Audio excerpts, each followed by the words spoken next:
Price lord brothers and sisters. நம்ம ஆவி ஆத்மா சரீரம் சொல்கிற டாபிக் பார்த்துட்டு இருக்கோம். இன்னைக்கு டே 19. இன்னைக்கு நம்ம பார்க்க போகிற முக்கியமான தலைப்பு என்னன்னு சொல்லி பார்த்தீங்கன்னா, இந்த ஆவி ஆத்மா சரீரத்தில் வந்து ஒரு குழப்பம் தரக்கூடிய ஒரு வசனம் நம்ம வந்து பார்க்க போகிறோம்.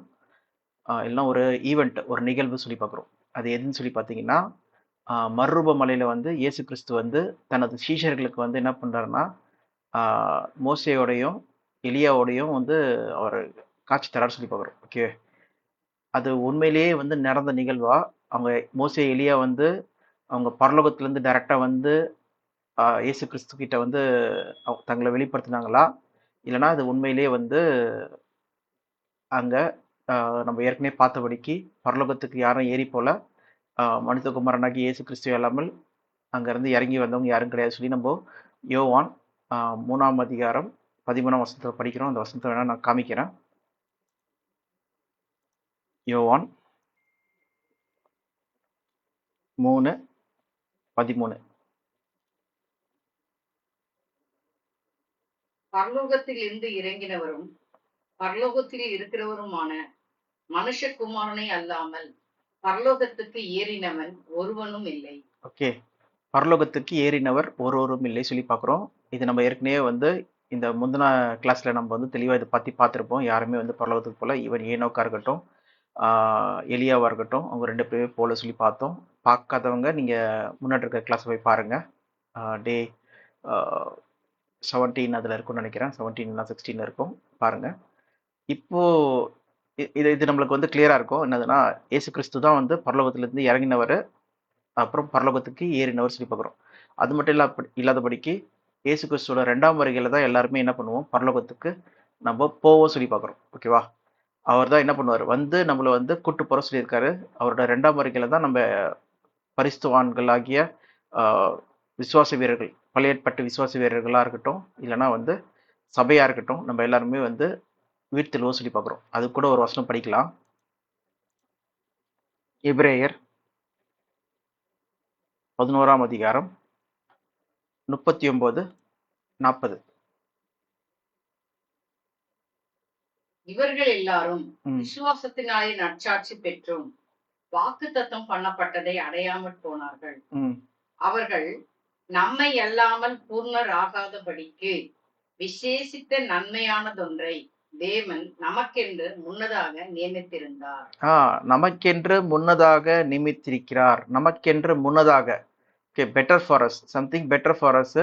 அண்ட் நம்மளுக்கு வந்து என்ன பண்ணியிருக்கிறான், நம்ம இல்லாமல் அவங்களுக்கு பூர்ணம் ஆக முடியாதான். அப்போ சபை ஆகிய இயேசு கிறிஸ்துக்கு அப்புறம் வாழ்ற திருச்சபை, அவங்க ஃபர்ஸ்ட் வந்து என்ன ஆகணுமா, பெர்ஃபெக்ட் ஆகணுமா, அவங்க பூர்ணம் அடையணுமா. அதுக்கப்புறம் தான் அவங்களுடைய அந்த முற்பிதாக்கள், பழைய ஏற்பாட்டு விசுவாச வீரர்கள், அவங்களுக்கான அந்த உயிர்த்தெழுதல் நடக்கும் சொல்லி பார்க்குறோம். இது கூட வந்து பார்த்தீங்கன்னா இயேசு கிறிஸ்துவோட வருகையில் எப்படிப்பட்ட பேட்டர்னில் உயிர்த்தெழுதல் நடக்கும் சொல்றது கூட நம்ம வந்து 1 கொரிந்தியர்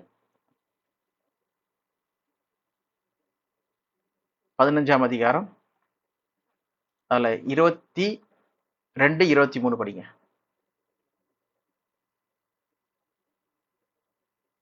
ஆதாமுக்குள் எல்லாரும் மரிக்கிறது போல கிறிஸ்துவுக்குள் எல்லாரும் உயிர்ப்பிக்கப்படுவார்கள்.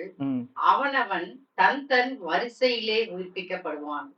முதற் பலனானவர் கிறிஸ்து, பின்பு அவர் வருகையில் அவருடையவர்கள் உயிர்ப்பிக்கப்படுவார்கள். அவருடையவர்கள்லாம் யாரு? சபை சொல்லி பார்க்குறோம். ஓகேவா? சபையின் அழைப்புல இருக்கவங்க. பின்பு என்ன போறோம் பார்த்தீங்கன்னா, உலக மக்கள் எல்லாருக்குமே வந்து உயிர்த்தெழுதல் இருக்கு சொல்றதை நம்ம பார்க்குறோம். தன் தன் வரிசையில வந்து உயிர்ப்பிக்கப்படுவார்கள் சொல்றதை நம்ம இங்க பார்க்குறோம். ஓகேவா? ஆதாமுக்குள் எல்லாரும் மரிக்கிறது போல கிறிஸ்துக்குள் எல்லாரும் உயிர்ப்பிக்கப்படுவார்கள். ஸோ இதுல இருந்து நம்ம என்ன தெரிஞ்சுக்கிறோம் சொல்லி பார்த்தீங்கன்னா, இயேசு கிறிஸ்துவோட வருகையில தான் என்ன நடக்குது, உயிர்த்தெழுதலே ஆரம்பிக்குது. இயேசு கிறிஸ்து இப்போ வந்துட்டாரா சொல்லி பார்த்தீங்கன்னா ஒன்றும் வரல.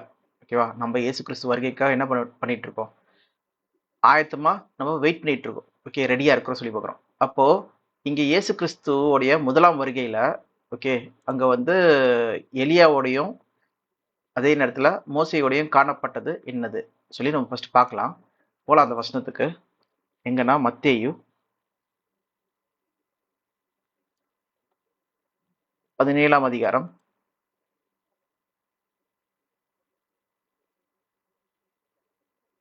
1ல இருந்து பாருங்க. 6 நாளைக்கு பின்பு இயேசு பேதுருவையும் யாக்கோபையும் அவனுடைய சகோதரனாகிய யோவானையும் கூட்டிக் கொண்டு தனித்திருக்கும்படி உயர்ந்த மலையின் மேல் போய் அவர்களுக்கு முன்பாக மறுரூபமானார். அவர் முகம் சூரியனைப் போல பிரகாசித்தது. அவர் வஸ்திரம் வெளிச்சத்தைப் போல வெண்மையாயிற்று. அப்பொழுது மோசேயும் எலியாவும் அவரோடே பேசுகிறவர்களாக அவர்களுக்கு காணப்பட்டார்கள். அப்பொழுது பேதுரு இயேசுவை நோக்கி, ஆண்டவரே, நாம் இங்கே இருக்கிறது நல்லது. உமக்கு சித்தமானால் இங்கே உமக்கு ஒரு நல்ல கூடாரமும் மோசேக்கு ஒரு கூடாரமும் எலியாவுக்கு ஒரு கூடாரமுமாக 3 கூடாரங்களை போடுவோம் என்றான். அவன் பேசுகையில், இதோ ஒளியுள்ள ஒரு மேகம் அவர்கள் மேல் நிழலிட்டது. இவர் என்னுடைய நேசகுமாரன், இவரில் பிரியமாயிருக்கிறேன், இவருக்கு செவி கொடுங்கள் என்று அந்த மேகத்திலிருந்து ஒரு சத்தம் உண்டாயிற்று. சீஷர்கள் அதை கேட்டு முகம் குப்புற விழுந்து மிகவும் பயந்தார்கள். ஓகே, சீஷர்கள் இதை கேட்டு முகம் குப்புற விழுந்து பயந்தார்கள் சொல்லி பார்க்குறோம். ஓகேவா? அப்போ அங்கே பேதுரு வந்து என்ன பேசுறது என்ன பார்க்கறது தெரியாதபடிக்கு அவர் என்ன பண்றாருன்னா, நான் கூடாரம் போட்டுமா நீங்க உட்கார்றதுக்கு சொல்லிட்டு அவர் வந்து சொல்றாரு சொல்லி பார்க்குறோம். அது மட்டும் இல்லாதபடிக்கு இந்த இடத்துல நடக்கிற நிகழ்வு பார்த்தீங்கன்னா, மோசேயும் எலியாவும் என்ன பண்றாங்க, இயேசு கிறிஸ்துவோடனே சேர்ந்து பேசிட்டு இருக்காங்க சொல்லி பார்க்குறோம். ஓகேவா? அந்த மறுரூபம் மலையில எதுக்காக வந்து பேதுரு, யாக்கோபு அப்புறம் யோவானை வந்து 3 பேரை வந்து கூட்டு போறாரு ஃபர்ஸ்ட் இயேசு கிறிஸ்து சொல்லி பார்த்தோன்னா, இதுக்கு முந்தின அதிகாரத்துல 16ஆம் அதிகாரத்துல இயேசு கிறிஸ்து வந்து என்ன சொல்லுவாருன்னா, இங்க நிற்கும் சிலர்ல வந்து தேவன் ராஜ்யத்தை பார்க்கறதுக்கு முன்னாடி மரிப்பதில்லை சொல்லுவார் சொல்லி பார்க்குறோம். படிங்க வேணா 28, 16, 28. இங்கே நிற்கிறவர்களில் சிலர் மனுஷகுமாரன் தம்முடைய ராஜ்யத்தில் வருவதை காணும் முன் மரணத்தை ருசி பார்ப்பதில்லை என்று மெய்யாகவே உங்களுக்கு சொல்லுகிறேன் என்றார். அந்த சிலர் யார் சொல்லி பார்த்தீங்கன்னா, பேதுரு, யாக்கோபு, யோவான் சொல்லி பார்க்குறோம். இந்த 3 பேர் சொல்லி பார்க்குறோம். ஏன்னா அதுக்கு அர்த்தம் இந்த நிகழ்வு நடந்த ஒன்று தான். அதுக்கு அர்த்த அதிகாரத்துல நம்ம என்ன படிக்கிறோம், ஆஃப்டர் 6 days, 6 நாட்களுக்கு பிறகு சொல்லி வருது சொல்லி பார்க்குறோம். ஸோ அப்போ இந்த மறுரூப மலையில வந்து இயேசு கிறிஸ்து தேவன் ராஜ்யத்துல எப்படி வருவார், அதிகாரத்தோட இருப்பார் சொல்றத வந்து என்ன பண்றாரு, இங்கே காமிக்கிறார். யாருக்கு? பேதுருக்கு, யாக்கோபுக்கு, யோவானுக்கு காமிக்கிறார் சொல்லி பார்க்குறோம். ஓகேவா? காமிச்ச பேருக்கு என்ன சொல்றாருன்னா, இதை வந்து யார்கிட்ட சொல்லாதீங்க சொல்லுவார் நினைக்கிறேன். அங்க வேணா படிங்க, 11, 12 படிங்க. இல்ல 12 மட்டும் படிங்க, 12ல இருந்து படிங்க.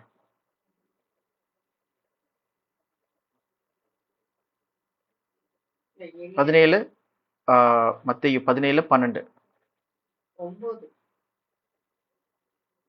சரி, 9.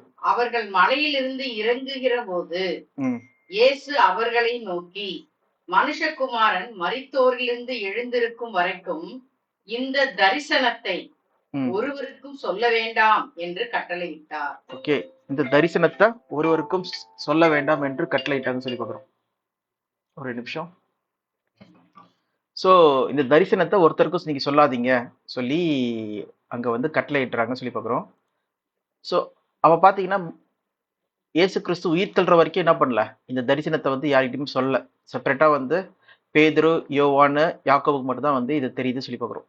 இதுதான் வந்து என்ன பண்ணாருன்னா, பேதுரு அவருடைய ஏற்பாட்டில் வந்து எழுதுறாரு, அவருடைய நிருபத்தில் வந்து எழுதுறாரு, லெட்டர்ல எழுதுறாரு. அது வேணா படிங்க. 2 பேதுரு 1ஆம் அதிகாரம் 16ல இருந்து 18. 2 பேதுரு 1ஆம் அதிகாரம் 16ல இருந்து 18. நாங்கள் தந்திரமான கட்டுக்கதைகளை பின்பற்றினவர்களாக அல்ல, அவருடைய மகத்துவத்தை கண்ணார கண்டவர்களாகவே நம்முடைய கர்த்தராகிய இயேசு கிறிஸ்துவின் வல்லமையையும் வருகையையும் உங்களுக்கு அறிவித்தோம். இவர் என்னுடைய நேசகுமாரன், இவரிடத்தில் பிரியமாய் இருக்கிறேன் என்று சொல்லுகிற சத்தம் உன்னதமான மகிமையிலிருந்து அவருக்கு உண்டாகி, பிதாவாகிய தேவனால் அவர் கனத்தையும் மகிமையையும் பெற்றபோது அவரோட கூட நாங்கள் பரிசுத்த பர்வதத்தில் இருக்கையில் வானத்திலிருந்து பிறந்த அந்த சத்தத்தை கேட்டோம். ஓகே, வானத்திலிருந்து பிறந்த சத்தத்தை நாங்கள் கேட்டோம் சொல்லி சொல்றாரு. ஓகேவா? அந்த வானத்திலிருந்து பிறந்த சத்தம் என்னது? நம்ம ஏற்கனவே படிச்சோம்ல, இவர் என் நேசகுமாரன், இவரில் நான் பிரியமா இருக்கிறேன்னு சொல்லிட்டு தேவன் என்ன பண்ணாரு? சாட்சி சொல்றாரு சொல்லி போறோம். அவர அவருக்கு நீங்க என்ன பண்ணுங்க? Listen to him. அவர் சொல்றத நீங்க கேளுங்க சொல்லி சொல்றாங்கன்னு சொல்லி பார்க்குறோம். ஓகேவா? ஸோ இதுதான் பேதுரு வந்து பார்த்தீங்கன்னா, இயேசு கிறிஸ்து மரித்து உயிர்த்தெழுந்த பிறகு அவர் வந்து சொல்றாரு, இயேசு கிறிஸ்து சொன்னபடி. சரி, இப்போ நம்ம பார்க்கறது என்னதுன்னா, இங்க உண்மையிலேயே வந்து மோசே, எலியா வந்தாங்களா சொல்லி பார்த்தீங்கன்னா, நம்ம ஏற்கனவே பார்த்த மாரி, மரித்தவர்கள் மரித்த நிலைமையில தான் இருக்காங்க. அவங்க நித்திரையில இருக்காங்க. அவங்க ஒன்றும் அறியார்கள்ன்னு சொல்லி பார்க்குறோம். அப்ப இங்க நடந்த விஷயம் என்னது? இயேசு கிறிஸ்து வந்து இந்த சில பேரை என்ன பண்ணாரு? அவங்க ராஜ்யத்தை காணும் முன் மரிப்பதில்லை சொல்லி சொல்லும்போது, இப்போ ராஜ்யம் வந்துருச்சா சொல்லி பார்த்தீங்கன்னா, ஒண்ணும் வரல. ராஜ்யம் வருவதாக சொல்லி நம்ம ப்ரே பண்ணிட்டு இருக்கோம். இப்போ தேவோட ராஜ்யம் வந்து அந்த 1000 ஆண்டு அரசாட்சி வந்து இன்னும் வரதா இருக்கு. அது இயேசு கிறிஸ்துவோட வருகையில தான் என்ன ஆகப்போகுது? தேவன் ராஜ்யம் வரப்போது சொல்லி வசனமே இருக்கு. வேணா படிங்க. வெளிப்படுத்தல்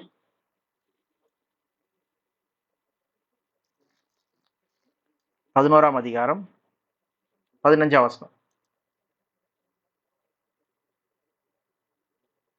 7ஆம் தூதன் எக்காலம் ஊதினான். அப்பொழுது உலகத்தின் ராஜ்யங்கள் நம்முடைய கர்த்தருக்கும் அவருடைய கிறிஸ்துவுக்கும் உரிய ராஜ்யங்கள் ஆயின. அவர் சதா காலங்களிலும் ராஜ்யபாரம் பண்ணுவார் என்னும் கம்பீர சத்தங்கள் வானத்தில் உண்டாயின. ஓகே, ராஜ்யம் எப்போ வருது? இயேசு கிறிஸ்துவோட 2ஆம் வருகையில.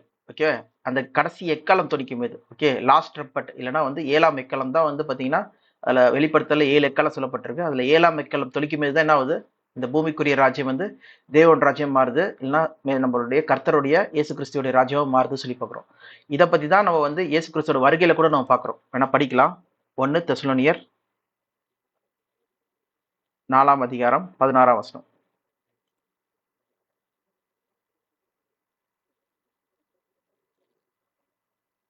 ஏனெனில் கர்த்தர் தாமே ஆரவாரத்தோடும் பிரதான தூதனுடைய சத்தத்தோடும் தேவ எக்காலத்தோடும் வானத்திலிருந்து இறங்கி வருவார். அப்பொழுது கிறிஸ்துவுக்குள் மரித்தவர்கள் முதலாவது எழுந்திருப்பார்கள். பின்பு உயிரோடு இருக்கும் நாமும் கர்த்தருக்கு எதிர்கொண்டு போக மேகங்கள் மேல் அவர்களோட கூட ஆகாயத்தில் எடுத்துக் கொள்ளப்பட்டு இவ்விதமாய் எப்பொழுதும் கர்த்தருடனே கூட இருப்போம். ஓகே, தேவ எக்காலத்தோடு என்ன பண்றாராம்? வராரு சொல்லி பார்க்குறோம். ஓகே, இயேசு கிறிஸ்துவோட வருகை அப்போ மரித்தவர்கள் எந்திக்கிறாங்க, நம்மளும் வந்து மறுரூபமாக்கப்படுவோம் சொல்லி பார்க்குறோம். அதே போலதான் 1 கொரிந்தியர் 15லயும் பாருங்களேன். 15 51 52 படிங்க. அங்க அந்த எக்காலம் எந்த எக்காலம் சொல்லி சொல்லுவாங்க டைரக்டா? 51 52. இதோ ஒரு ரகசியத்தை உங்களுக்கு அறிவிக்கிறேன். நாம் எல்லாரும் நித்திரை அடைவதில்லை. ஆகிலும் கடைசி எக்காலம் துணிக்கும் போது ஒரு நிமிஷத்திலே ஒரு இமைப்பொழுதிலே நாம் எல்லாரும் மறுரூபமாக்கப்படுவோம். எக்காலம் துணிக்கும், அப்பொழுது மரித்தோர் அழிவில்லாதவர்களாய் எழுந்திருப்பார்கள், நாமும் மறுரூபமாக்கப்படுவோம். ஓகே, நம்மளும் மறுரூபமாக்கப்படுவோம். அப்ப எப்ப அது? கடைசி எக்காலம். எக்காலம் துணிக்கும், நாம் என்ன பண்ணுவோமா? சரீரம் வந்து மறுரூபமாக்கப்பட்ட சரீரத்துல நம்ம வந்து இயேசு கிறிஸ்துவ கூட நம்ம வானத்துல நம்ம வந்து அவருடைய கூட இவ்விதமாய் நம்ம என்றென்றைக்கு அவரோட இருப்போம் சொல்லி பார்க்குறோம். ஓகேவா? அப்போ இங்க நம்மளுக்கு கிளியரா புரியுறது என்னதுன்னா, தேவன் ராஜ்யம் வந்து இயேசு கிறிஸ்துவோட 2ஆம் வருகையில தான் வருது. அதான் வெளிப்படுத்தல் 11ஆம் அதிகாரம் 15ஆம் வசனம். 7ஆம் எக்காலம் துணிக்கும் போது தேவன் ராஜ்யம் வருது சொல்லி பார்க்குறோம். அது வேற எதுவும் இல்லை, அந்த கடைசி எக்காலம். அதுதான் வந்து இயேசு கிறிஸ்துவோட வருகைக்கான எக்காலமா இருக்கு சொல்லி பார்க்குறோம். ஓகேவா? அப்பதான் உயிர் தெழுதலே நடக்குது. மரித்தவர்கள் உயிர் தெழுறாங்க, உயிரோட இருக்க நாமும் மறுரூபமாக்கப்படுவோம் சொல்லி தெளிவா வசனம் போட்டிருக்கு சொல்லி பார்க்குறோம். ஓகேவா? அப்படி இருக்கும்போது இங்க மோசேயா இருக்கட்டும், எலியாவா இருக்கட்டும் வந்து பாத்தீங்கன்னா காட்சி தந்தது. இங்க காமிச்சது வந்து பாத்தீங்கன்னா ஒரு விஷன். ஒரு ஒரு விஷன் சொல்றதுன்னா என்னதுன்னா, இப்போ ஏற்கனவே நடக்கிற, இப்போ ஃபியூச்சர்ல நடக்கிற விஷயத்த, ராஜ்யத்தில் நடக்கிற விஷயத்த இங்கே வந்து தரிசனமா என்ன பண்றாங்கன்னு சொல்லி பாத்தீங்கன்னா, இயேசு கிறிஸ்து வந்து காமிக்கிறான்னு சொல்லி பார்க்குறோம். இல்லை தேவன் வந்து அந்த செட்டப், அந்த காரியங்களை வந்து இங்க இருக்கிற பேதுரு, யோவானு, அது மாதிரி யாக்கோபுக்கு வந்து காமிக்கிறான்னு சொல்லி பார்க்குறோம். ஏன் காமிக்கிறான்னு சொல்லி பார்த்தீங்கன்னா, பிதாவாகிய தேவன் வந்து இயேசு கிறிஸ்து மேல பிரியமா இருக்கிறாரு. இவர் தான் மெஸ்ஸியா சொல்றத வந்து இந்த 3 பேர்கள் வந்து கன்ஃபார்மா புரிஞ்சுக்கிறதுக்காக, தெரிஞ்சுக்கிறதுக்காக, தேவன் ராஜ்யம் இப்படிதான் இருக்கும் சொல்றதுக்காகவும், ஓகே, அவங்களுக்கு முழுமையா காமிக்கிறதுக்காக இந்த விஷயத்த வந்து தேவன் ராஜ்யத்தின் காரியங்களை வந்து இங்க இயேசு கிறிஸ்து வந்து இந்த மறுரூப மலையில வந்து இந்த 3 பேருக்கு காமிக்கிறார் சொல்லி பார்க்குறோம்.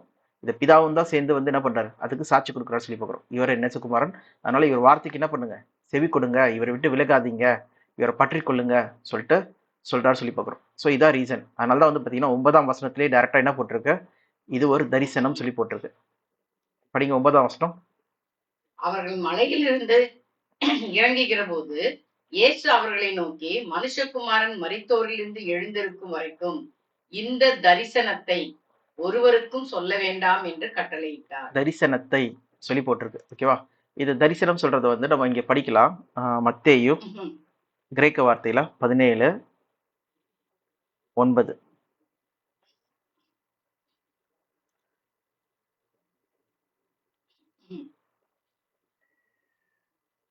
விஷன். ஓகேவா? விஷன் சொல்லி போட்டிருக்கு. ஓரோமா ஓரோமா சொல்லி பார்க்குறோம். ஓகேவா? இது 17:9 இருக்கு. அதே போல பவுலுக்கு வந்து காமிச்சது ஒரு விஷனா இருக்கு சொல்லி பார்க்குறோம்.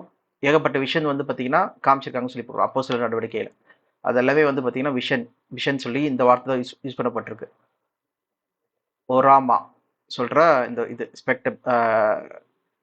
ஸ்பெக்டாக்கிள்ஸ் விஷன்னு தட் விச் இஸ் சீன் சொல்லி பார்க்குறோம். விஷன் அப்போ பார்த்தீங்கன்னா ஒரு தரிசனத்தை தான் என்ன பண்ணாங்க இவங்க பார்த்தாங்க. ஓகே, அது நிஜமா மோசேயோ இல்லைன்னா எலியாவோ அங்கே வந்து வந்த ஒரு காட்சியை வந்து பார்க்கலாம், அது கிடையாது. அவங்க உண்மையிலே வரல. அவங்க எல்லாருமே நித்திரையில் இருக்காங்க ஏற்கனவே பார்த்தபடிக்கு. ஸோ அவங்க நித்திரையில் இருக்கவங்க எப்போ உயிர் தெழுவாங்க சொல்லி பார்த்தீங்கன்னா இயேசு கிறிஸ்துவோட 2ஆம் வருகையில் தான் உயிர் தெழுவாங்க. அது வரைக்கும் எல்லாருமே என்ன பண்ணுறாங்க, இந்த பூமி நித்திரையில் தான் இருக்காங்க. அது கடைசி காலத்தில் தான் தேவனோட இயேசு கிறிஸ்துவின் வருகையில் தான் அவங்க உயிர் தெழுவாங்க சொல்கிறது தான் இங்கே நம்ம பார்க்குறோம். இதில் உங்களுக்கு தெளிவடைஞ்சிருக்கும்னு நினைக்கிறேன். இப்போ இந்த மத்தேயு 17ஆம் அதிகாரத்தில் அந்த மறுரூப மலையில் என்ன உண்மையாக நடந்த விஷயம் சொல்கிறது உங்களுக்கு தெளிவாக இருக்கும்னு நினைக்கிறேன். அடுத்தபடியாக நம்ம இன்னொன்று டாபிக் போகலாம். அந்த டாபிக் வந்து என்னன்னு சொல்லி பார்த்தீங்கன்னா, இயேசு கிறிஸ்து மரிக்கும் போது அநேக பரிசுத்தவான்கள் என்ன பண்ணாங்களாம், சிட்டிக்குள்ளே என்டர் ஆயிட்டாங்களாம். ஓகே, அவங்க உயிர் தெழுந்தாங்களாம். ஓகே, அது வந்து பார்த்தீங்கன்னா மத்தேயு 27ஆம் அதிகாரத்தில் இருக்கு. மத்தேயு 27ஆம் அதிகாரம் 50லேருந்து 53 வரைக்கும் படிங்க. இயேசு மறுபடியும் மகா சத்தமாய் கூப்பிட்டு ஆவியை விட்டார். ம் அப்பொழுது தேவாலயத்தின் திரைச்சீலை மேல் தொடங்கி கீழ் வரைக்கும் இரண்டாக கிழிந்தது. ம் பூமியும் அதிர்ந்தது. ம் கண்மலைகளும் பிளந்தது. ம் கல்லறைகளும் திறந்தது. ம் நித்திரை அடைந்திருந்த அநேக பரிசுத்தவான்களுடைய சரீரங்களும் எழுந்திருந்தது. ம் அவர் உயிர் தெழுந்த பின்பு ம் இவர்கள் கல்லறையை விட்டு புறப்பட்டு ம் பரிசுத்த நகரத்தில் பிரவேசித்து அநேகருக்கு காணப்பட்டார்கள். ம் ஓகே. ஸோ அப்போ என்ன பண்ணுறது சொல்லி பார்த்தீங்கன்னா, ஆஹ், இயேசு கிறிஸ்து இப்போ வந்து இவங்க இந்த வசனத்தை நம்ம தெளிவாக படிக்கணும். ஏன்னா வந்து இது கண்டிப்பாக நிறைய பேருக்கு குழப்பம் உண்டாக்கும். இங்கே நம்மளுக்கு வந்து 50, 51 கிளியராக புரியுது. என்னதுன்னா இயேசு கிறிஸ்து மரித்தாரு. அவர் மகா சத்தமிட்டு அவர் என்ன பண்ண தன் ஆவியை வந்து ஒப்படைத்தார் சொல்லி பார்க்குறோம். தேவனிடத்தில் ஒப்படைத்தார் சொல்லி பார்க்குறோம். அப்போ திரைசீலை, ஓகே, ஆலயத்தில் இருக்க திரைசீலை வந்து ரெண்டா கிழிந்தது, மேல் தொடங்கி கீழ் வரைக்கும் கிழிந்தது சொல்லி பார்க்குறோம். இது வரைக்கும் நம்ம வந்து கன்ஃபியூஷனே கிடையாது, எந்த வித குழப்பமும் கிடையாது. இங்க அடுத்த வசனம் தான் என்ன போட்டிருக்குன்னா, அப்போ வந்து கல்லறைகள் திறவுண்டன சொல்லி பார்க்குறோம். அநேக பரிசுத்தவான்களின் சடலங்கள், ஓகே, பாடிஸ், சடலங்கள் என்னாச்சாம், அது கல்லறை அந்த நிலநடுக்கத்துல என்னாச்சு சொல்லி பார்த்தீங்கன்னா வெளில வந்துச்சு சொல்லி பார்க்குறோம். ஏன்னா முன்ன என்ன நடக்குது சொல்லி பார்த்தீங்கன்னா எர்த்குவேக் வந்திருக்கு, பூமி அதிர்ச்சி வந்திருக்கு. ஓகேவா?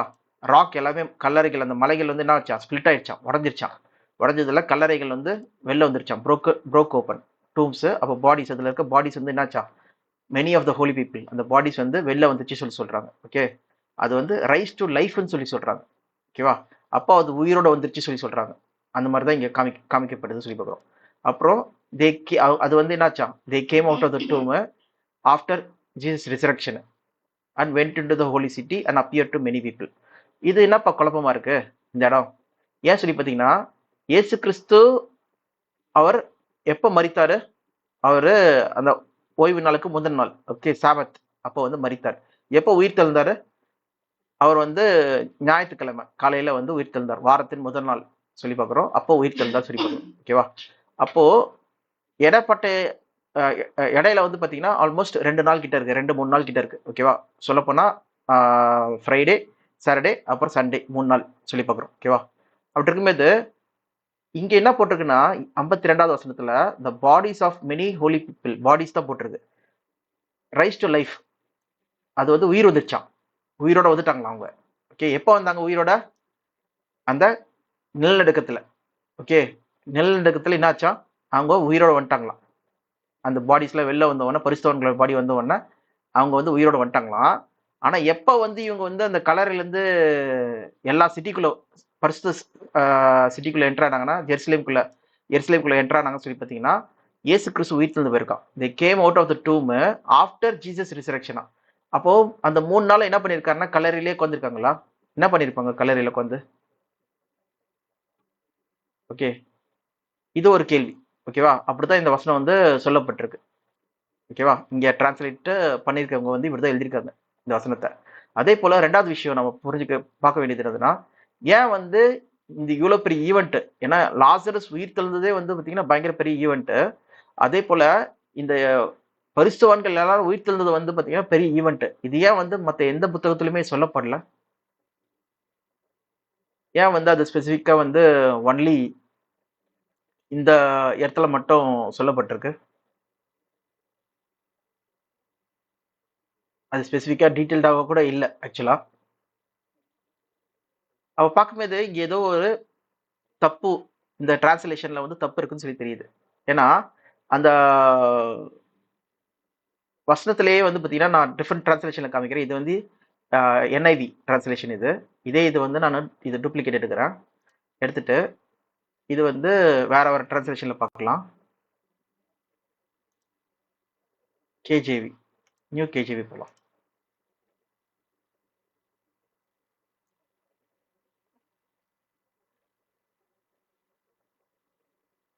ஓகே, என்ன ஆச்சுன்னு சொல்லி பார்த்தீங்கன்னா, எர்த்குவேக் வந்துச்சான்.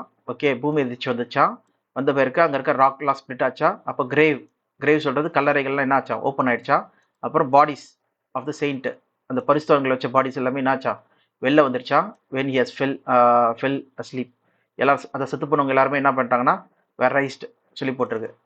அங்க ரைஸ் டு லைஃப்னு போட்டிருந்தது, இங்க ரைஸ் மட்டும் தான் போட்டிருக்கு. ஓகேவா, வெளில வந்துச்சு சொல்லி பார்க்குறோம். And came out of the grave after his resurrection, இயேசு கிறிஸ்து உயிர் தெழுந்த பிறகு. Okay, after his resurrection. His சொல்லும் போது யாரு, அது ஸ்பெசிஃபிக்கா யார் குறிக்குது, இயேசு கிறிஸ்து. அங்க நம்ம யாரை பார்த்தோம், என்ஐவில பார்க்கும்போது அது இயேசு கிறிஸ்துவ டைரக்டா போட்டிருந்தது. ஓகே, இங்க பாத்தீங்கன்னா ஜீசஸ் ரிசரக்ஷன் சொல்லி போட்டிருக்கு. ஆஃப்டர் ஹிஸ் ரிசரக்ஷன் சொல்லும்போது ஆஃப்டர் ஜீசஸ் ரிசரக்ஷன் சொல்லி இங்க போட்டிருக்கு. Then they went into the holy city and appear to many சொல்லி பார்க்கும்போது, இங்கே வந்து பாத்தீங்கன்னா ஹிஸ் ரிசரக்ஷன் தென் சொல்லி போட்டிருக்கு. இங்க வந்து லைஃப் வந்த மாதிரி போடல, இங்க ரைஸ் தான் போட்டிருக்கு. ரைஸ்னா உயர்த்த பாடிஸ் எல்லாம் என்ன பண்ணிச்சா நிலநடுக்கத்துல. இப்ப நிலநடுக்கத்துல என்ன ஆகும், உள்ள இருக்கிற பெட்ரூம்ல இருக்கிற அந்த பெட் எல்லாம் என்ன ஆகும், உள்ளதான் வீட்டுக்குள்ளதான் இருக்காது. அது எல்லாம் உடஞ்சிச்சுன்னா என்ன ஆகும், உள்ள இருந்து வெளில வந்துடும். இப்போ உள்ள இருக்க பொருட்கள்லாம் வெளில வந்து வெளில காண இதாகும், தெரியும் பாத்தீங்களா. அந்த மாதிரி பாடிஸ்ல வெளில வந்துருச்சு தான் சொல்றாங்க. ஓகே, ரைஸ்ட் செத்து போனவங்க அவரோட பாடிஸ் எல்லாமே வெளில வந்துருச்சு சொல்லி சொல்றாங்க. ஏன்னா நிலநடுக்கத்துல வெளில வந்துருச்சான். ஆனா 52 கிளியரா இருக்கு இந்த இதுல கேஜேவில. ஆனா என்ன ஆகுதுன்னா, and came out of the grave யார் வரா, இயேசு கிறிஸ்து ஆஃப்டர் இஸ் ரிசரக்ஷன். அவர் 3 நாள் பிறகுதான் ஞாயிற்றுக்கிழமை வராரு. ஆனா they went into the holy city சொல்லி போட்டிருக்கு. தேனா யாரு, தேனா இப்போ இங்க செத்து போனவங்க தான் தேன்னு சொல்லி பார்க்குறோம். இங்க இயேசு கிறிஸ்து மட்டும் உயிர் தந்தாரு என்ன போட்டிருக்கணும், ஹி வென்ட் இன்டு த சிட்டின்னு சொல்லி ஹோலி சிட்டி சொல்லி போட்டிருக்கணும். ஆனா அப்பியர் டு மெனி போட்டிருக்கணும். ஆனா தே போட்டிருக்காங்க. ஸோ அப்படி பார்க்கும்போது இங்க இயேசு கிறிஸ்து உயிர் தந்தார் சொல்றது 3ஆம் நாள் உயிர் தந்தார் சொல்லி தெரியுது. அவர் வந்து அநேகர்கள் காட்சி தந்தார் சொல்லி தெரியுது. ஏன்னா அநேகர்கள் காட்சி தந்தார் சொல்லும்போது 1 கொரிந்தியர் 15ஆம் அதிகாரத்திலேயே நான் படிக்கும்போது, அது வேணா படிங்க அந்த வசனங்களை. 1 கொரிந்தியர் 15 அதுல வந்து 3ஆம் வசனத்துல இருந்து படிங்க. 3, 4 அதுல இருந்து 8 வரைக்கும் படிச்சிருங்க. நான் அடைந்ததும் உங்களுக்கு பிரதானமாக ஒப்புவித்ததும் என்னவென்றால், கிறிஸ்துவானவர் வேத வாக்கியங்களின்படி நமது பாவங்களுக்காக மரித்து அடக்கம் பண்ணப்பட்டு வேத வாக்கியங்களின்படி 3ஆம் நாளில் உயிர்த்தெழுந்து கேவாவுக்கும் பின்பு 12 தரிசனமானார். அதன் பின்பு அவர் 500 பேருக்கு அதிகமாக சகோதரருக்கும் ஒரே வேளையில் தரிசனமானார். அவர்களில் அநேகர் இந்நாள் வரைக்கும் இருக்கிறார்கள், சிலர் மாத்திரம் நித்திரை அடைந்தார்கள். பின்பு யாக்கோபுக்கும் அதன் பின்பு அப்போஸ்தலர் எல்லாருக்கும் தரிசனமானார்.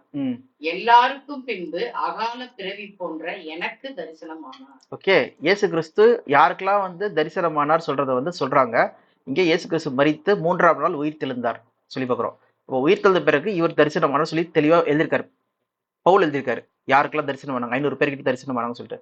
இங்கேயும் ஒரு வார்த்தை கூட வந்து இந்த பரிசுத்தவான்கள் மத்தேயு 27ல சொல்லப்பட்ட பரிசுத்தவான்களும் வந்து உயிர் தெழுந்தாங்கன்னு சொல்லி ஒரு வார்த்தை கூட சொல்லப்படல.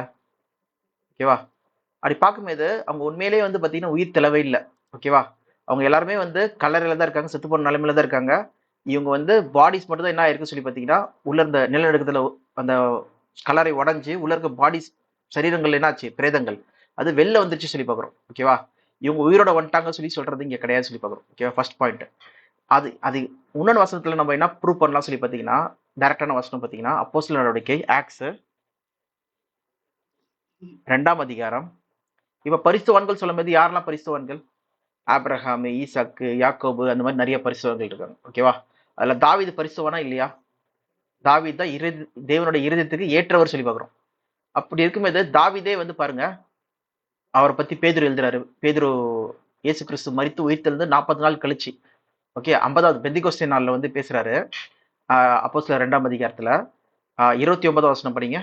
சகோதரரே, ம், கோத்திர தலைவனாகிய தாவீதை குறித்து ம், நான் உங்களுடனே தைரியமாய் பேசுகிறதற்கு ம், இடம் கொடுங்கள். ம், அவன் மரணமடைந்து அடக்கம் பண்ணப்பட்டான். ம், அவனுடைய கல்லறை இந்நாள் வரைக்கும் நம்மிடத்தில் இருக்கிறது. ம். அவருடைய கல்லறை மரணம் அடைந்து என்ன பண்ணப்பட்டானா? அடக்கம் பண்ணப்பட்டான். அவனுடைய கல்லறை இந்நாள் வரைக்கும் நம்ம இடத்தில் இருக்கிறது சொல்லி சொல்றாங்க சொல்லி பார்க்கிறோம். ஓகேவா? அப்படி இருக்கும்போது செத்துப்போன தாவீது இன்னமும் செத்துப்போன நிலைமையில தான் இருக்காரு. அவர் கல்லறையில தான் இருக்காரு சொல்லி சொல்றாங்க. ஏன் வந்து இவர் உயிர்த்தெழல? இங்க மத்தேயு 27ல வந்து மரித்த பரிசுத்தவான்கள் உயிரோட வந்தார்கள் சொன்னாங்கன்னா, அப்ப தாவீது எந்திரிச்சிருக்கணும்ல. அது ஏன் ரெக்கார்ட் பண்ணல? அது மட்டும் ஏன் இங்க வந்து பேதுரு வந்து இங்க சொல்லும்போது கூட மத்த எல்லாருமே உயிர்த்தெழுந்துட்டாங்க, தாவீது மட்டும் உயிர்த்தெழ சொல்லியிருக்கலாம்ல. இங்க பாத்தீங்கன்னா தாவீதோட கல்லறை இருக்கு, அவரும் உயிர்த்தெழவில்லை சொல்லி சொல்றாரு. ஓகேவா? இல்லைன்னா யாருமே வரல. வந்திருந்தாங்கன்னா என்ன பண்ணிருப்பாங்க? கண்டிப்பா இங்க வந்து ரெஃபர் பண்ணிருப்பாங்க அப்போஸ்தலர் நடவடிக்கையில. இயேசு கிறிஸ்துவோட அவர் மரிக்கும் போது நிறைய பேர் உயிர்த்தெழுந்தாங்கன்னு சொல்லிட்டு மத்தேயுல மட்டும் சொல்லியிருக்க மாட்டாங்கன்னு சொல்லி பார்க்கிறோம். ஓகே, அப்ப பாத்தீங்கன்னா உண்மையிலேயே அங்க நடந்த விஷயம் பாத்தீங்கன்னா, அது வந்து நிலநடுக்கம் வந்ததுல வந்து சரீரங்கள் வந்து கல்லறையில இருந்து என்னது உடைஞ்சு, கல்லறை உடைஞ்சு உள்ள இருக்க சரீரங்கள்லாம் வெளில வந்துருச்சு. அதுதான் வந்து டைரக்டா போட்டிருக்கு. எதுனா கேஜிவில வந்து பாத்தீங்கன்னா தான் many bodies of the saints fallen asleep, செத்து போனவங்க எல்லாரும் அவங்க பாடிலாம் என்னாச்சா? வெளில வந்துருச்சாம், ரைஸ்ட் சொல்லி பார்க்குறோம். கல்லறையில இருந்து வெளில வந்துருச்சு சொல்லி பார்க்குறோம். அப்புறம் இயேசு கிறிஸ்து என்ன பண்ணாரு? 3ஆம் நாள் உயிர் தெழுந்தார் சொல்லி பார்க்குறோம். தெழுந்த பிறகு அங்க தேன்னு போட்டாங்க ஆக்சுவலா கேஜேவில. ஆக்சுவலா தே அங்க கிடையாது. அங்க வந்து ஹீன் போட்டிருக்கணும். அது எப்படின்னு பாத்தீங்கன்னா, இங்க நம்ம பார்க்குற இந்த 53ஆம் அதிகாரத்துல பார்க்குற நம்ம டைரக்டா கிரேக்க வார்த்தை பார்க்கலாம். ஓகேவா? மத்தேயு 27:53 அதோட கிரேக்க வார்த்தை பார்க்கலாம். Okay, after Jesus resurrection when they had come out of then போட்டிருக்கு பாத்தீங்களா? இதை போய் பார்த்தோம்னா அங்க தேன்னு வார்த்தையே கிடையாது. I go out, come out, அதான் இருக்கு சொல்லி பார்க்குறோம். அதுல இவங்க தான் அந்த டிரான்ஸ்லேட்டர்ஸ் தான் என்ன பண்றாங்கன்னு சொல்லி பார்த்தீங்கன்னா, அங்க வந்து தேயா இருக்குது அந்த மாதிரி யூஸ் பண்ணிருக்கோம்னு சொல்லி பார்க்குறோம். அங்க ஹீனி போட்டிருந்தாலே என்ன இருக்கும்? இந்த குழப்பத்துக்கான காரியங்களை எதிர்க்கா சொல்லி பார்க்குறோம். And they enter the holy city போட்டிருக்கு. அங்கேயும் பார்த்தீங்கன்னா என்ன இருக்கு? தேவே கிடையாது. And entered, I go in, come in, enter, அப்படிதான் இருக்கு சொல்லி பார்க்குறோம். அப்போ இவங்க தான் என்ன பண்ணியிருக்காங்கன்னா, அங்க தே சொல்லி போட்டு அங்க குழப்பத்தையும் உண்டு பண்ணியிருக்காங்கன்னு சொல்லி பார்க்குறோம். அங்க என்ன பண்ணிருக்கலாம்? After Jesus resurrection come out of the tomb, அவர் வெளில வந்துட்டார் சொல்லி பார்க்குறோம். என்டர் த ஹோலி சிட்டி சொல்லி பார்க்குறோம். Enter the holy city and appear to many people. எத்தனை பேருக்கு? 500 பேருக்கு காட்சி தந்தார் சொல்லி பார்க்குறோம். ஓகே, 500க்கும் மேற்பட்ட மக்களுக்கு. அதுதான் வந்து ரெக்கார்ட் பண்றாரு. யார் ரெக்கார்ட் பண்றாரு? பவுல் வந்து 1 கொரிந்தியர் 15ஆம் அதிகாரத்துல அவர் ரெக்கார்ட் பண்றாரு. எப்படி ஒருத்தருக்கா யாருக்கெல்லாம் காமிச்சாரு? ஃபர்ஸ்ட் கேபாக்கு 12 பேருக்கு, அப்புறம் கேபா சொல்றது பேதுருக்கு, அப்புறம் 12 பேருக்கு, அப்புறம் 500 மேற்பட்டவங்களுக்கு, அப்புறம் அநேக சகோதர சகோதரிகளுக்கு. அது மட்டும் இல்லாதபடிக்கு யாக்கோபு அனைத்து அப்போஸ்தலர்களுக்கும். இது பார்த்தீங்கன்னா இயேசு கிறிஸ்து கடைசியா வந்து பரலோகம் ஏறும்போது போகும்போது பார்த்தீங்கன்னா அவர் காட்சி தந்தது. அப்புறம் நெக்ஸ்டா வந்து பார்த்தீங்கன்னா அகால பிறவியாகி எனக்கு, ஓகே, அது அவர் தமஸ்கஸ்க்கு பவுல் வந்து போகும்போது சவுலா இருக்கும்போது அவர் வந்து இயேசு கிறிஸ்து வந்து காட்சி தந்தார் சொல்லி பார்க்குறோம். ஓகே, இதுதான் வந்து இங்க ரெக்கார்ட் ஆயிருக்கு சொல்லி பார்க்குறோம். ஸோ அப்போ உண்மையிலேயே அங்க நடந்த விஷயம் வந்து யாருமே வந்து உயிர் தெரியல. அங்க செத்துப்போன சரீரங்கள் தான் என்ன இருக்கு? வந்து வெளில வந்திருக்கு சொல்லி பார்க்குறோம். ஓகேவா? இயேசு கிறிஸ்து மட்டும் தான் உயிர்த்தெழுந்தாரு. 3ஆம் நாள் அவர் தான் அநேகருக்கு போய் காட்சி தந்தார் சொல்லி பார்க்குறோம். ஸோ இது உங்களுக்கு கிளியரா இருக்கும்னு நினைக்கிறேன். ஏதாவது கேள்விகள், டவுட்ஸ் இருந்ததுன்னா கீழே கமெண்ட்ல எழுதுங்க. கண்டிப்பா உங்களுக்கு வந்து எக்ஸ்பிளைன் பண்ணுவோம். ஸோ இதுக்கப்புறம் இந்த இந்த பாடம் ஆவி, ஆத்ம, சரீரம் பாடம் வந்து முடியுது இதோட. நம்ம நாளைக்கு வந்து டே 20 அதில் வந்து நரகம் சொல்கிற டாப்பிக்லேருந்து நம்ம வந்து ஸ்டார்ட் பண்ண போகிறோம். ஓகே. ஸோ இது உங்களுக்கு யூஸ்ஃபுல்லாக இருக்கும்னு நினைக்கிறேன். நன்றி. தேங்க்யூ.